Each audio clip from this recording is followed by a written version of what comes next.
मोदी ने क्यों कहा कोरोना की तरह तैयार रहें, एनर्जी लॉकडाउन का सताने लगा डर। कोरोना के समय भी एकजुटता से ऐसी चुनौतियों का सामना कर चुके हैं।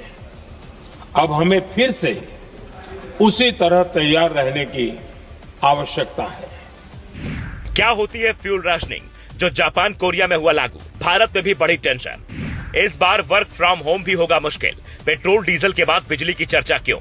प्रधानमंत्री नरेंद्र मोदी ने लोकसभा में सोमवार को कहा हमें कोविड की तरह ही तैयार रहना होगा, जिसके बाद सोशल मीडिया पर कई मीम्स वायरल होने लगे। कोई ताली थाली वाली बात करने लगा तो कोई वर्क फ्रॉम होम का दौर लौटने की बात कहने लगा, जिसके बाद ये पूछा जाने लगा क्या सच में भारत में लॉकडाउन आने वाला है। तो इसे समझने के लिए दुनिया के हालात को देखना होगा। जापान और दक्षिण कोरिया जो इस जंग से दूर है, उनके यहाँ तेल की बड़ी किल्लत शुरू हो गई है। वहाँ फ्यूल राशनिंग का फैसला लिया गया है, जिसका मतलब है आप कितना पेट्रोल डीजल खरीदेंगे ये सरकार तय करेगी, ताकि गाड़ियां कम चलें। पाकिस्तान, श्रीलंका, बांग्लादेश में पेट्रोल के दाम बढ़ा दिए गए हैं ताकि लोग इसे कम खरीदें। बेवजह आवाजाही पर रोक लगी है। हिंदुस्तान के पास इस वक्त 75 दिन का पेट्रोल डीजल है। 4 से 5 जहाज विदेश से आ चुके हैं, लेकिन अगर जहाज नहीं आए, हालात बिगड़े तो क्या होगा। इस हालात को देखते हुए मोदी सरकार फ्यूल राशनिंग या एनर्जी लॉकडाउन का फैसला ले सकती है, ताकि कोविड की तरह जो जरूरी सेवाएं हैं वो चलती रहे, उन्हें ऊर्जा के साधन तेल गैस मिलते रहे और बाकियों के लिए नियम बना दिए जाएं।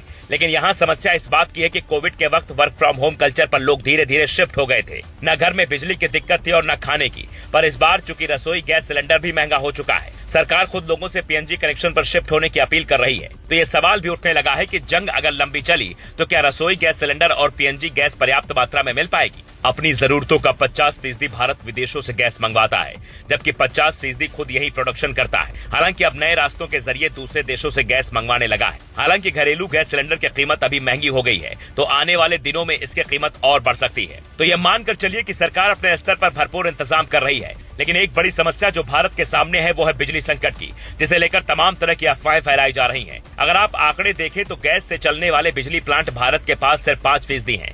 बाकी के प्लांट कोयला, गैस, हाइड्रो और परमाणु ऊर्जा से चलते हैं। इसलिए बिजली संकट को लेकर जो बातें की जा रही हैं उसकी कोई आशंका फिलहाल नहीं दिखती। पर इतना जरूर है कि जैसे ईरान में लंबे वक्त तक अमेरिकी प्रतिबंध और जंग की वजह से महंगाई आसमान छू रही है, 1 करोड़ रियाल में सिर्फ 2 से 4 दिन के खाने का सामान मिल रहा है, कुछ वैसी ही हालत दुनिया के दूसरे देशों में भी हो सकती है। भारत पर अगर इसका असर आप देखिए तो मिडिल ईस्ट से खाद की सप्लाई अगर रुक गई और कमर्शियल डीजल के दाम यूं ही बढ़ते रहे तो खेती महंगी हो सकती है। नतीजा सब्जी, दाल, गेहूं, चावल के दाम बढ़ सकते हैं। हालांकि भारत में अन्न और सब्जियों का पर्याप्त भंडार है, इसलिए इस पर कम असर दिखेगा।